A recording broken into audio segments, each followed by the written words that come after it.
Cayenne pepper moves blood. It's one of the best circulatory stimulants there is. It's not a nervous system stimulant like your caffeines or your tobacco. It's a blood stimulant.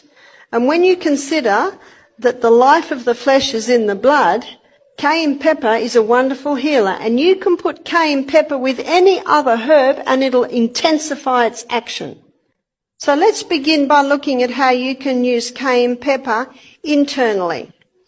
By the way, how would you take it? Well, a medicinal dose may be 1/4 teaspoon in a little bit of water and throw it down. Won't it burn? Well, I prefer to call it tingle. It might feel like it's burning, but it will never burn. Internally, it'll heal a stomach ulcer because what the cayenne does, it causes a constriction of any open blood vessels. So just for a moment, let's look at externally. If you have a cut, you pour cayenne pepper into it and it'll stop the bleeding. If my arm and my bones were sticking out, I'd be very thankful for a doctor to perform an operation to get my arm working again. But there are lots of little tiny bits and pieces that the natural remedies will fix. So any cut, put the cayenne pepper on it. Yes, it will hurt, but it's already hurting, and remember, it'll settle down and then bind it up because it'll constrict the blood vessels and cause them to shut. Now, internally, if there's a bleeding ulcer and you take cayenne pepper, won't it hurt?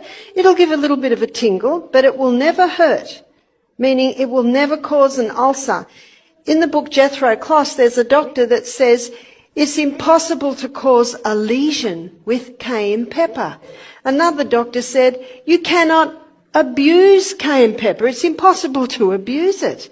It's actually a very safe herb. It will never harm. You can also use it internally if someone has a heart attack. No need for aspirin. And by the way, it has been shown today that aspirin causes brain bleeds. This is very, very safe with no side effects. Now, if someone is on warfarin or aspirin and they're a little concerned, I would suggest start taking 1/4 teaspoon 3 times a day.